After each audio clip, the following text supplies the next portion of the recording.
ડુંગરી રોલા નજીક Ahmedabad Mumbai national highway 48 પર ઓઇલના drum ભરેલા ટ્રકમાં ભીષણ આગ, ભારે ટ્રાફિક જામ. વલસાડ જિલ્લાના ડુંગરી રોલા નજીક અમદાવાદ મુંબઈ નેશનલ હાઈવે 48 પર આજે ઓઇલ ડ્રમ ભરેલા એક ટ્રકમાં અચાનક આગ ભભૂકી ઉઠતા હાઈવે પર ભારે અફરાતફરીનો માહોલ સર્જાયો હતો. આગ એટલી વિકરાળ હતી કે ટ્રક થોડા જ સમયમાં આગની લપેટમાં આવી ગયો હતો અને દૂર સુધી ધુમાડાના ગોટે ગોટા જોવા મળ્યા હતા. બનાવની જાણ થતાં જ સ્થાનિક લોકો ઘટના સ્થળે દોડી આવ્યા હતા અને તાત્કાલિક ફાયર બ્રિગેડ તેમજ પોલીસને જાણ કરવામાં આવી હતી. ફાયર વિભાગની ટીમે ઘટના સ્થળે પહોંચી આગ પર કાબૂ મેળવવાની કામગીરી હાથ ધરી હતી. આગને કારણે કોઈ મોટી દુર્ઘટના ન સર્જાય તે માટે પોલીસ દ્વારા હાઈવે પર ટ્રાફિકને નિયંત્રિત કરવામાં આવ્યો હતો. આગના પગલે અમદાવાદ મુંબઈ નેશનલ હાઈવે 48 પર બંને તરફ વાહનોની લાંબી કતારો લાગી ગઈ હતી અને ભારે ટ્રાફિક જામ સર્જાયો હતો.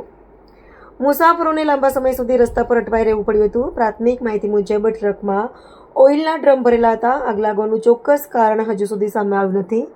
સદનસીબે આ ઘટનામાં કોઈ જાનહાની થયાની માહિતી પ્રાપ્ત થઈ નથી. જોકે ટ્રકને ભારે નુકસાન થયું હોવાનું જાણવા મળ્યું છે.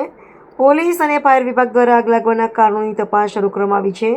હાલ આગ પર કાબૂ મેળવવાની અને ટ્રાફિકને પૂર્વવત કરવાની કામગીરી ચાલુ છે.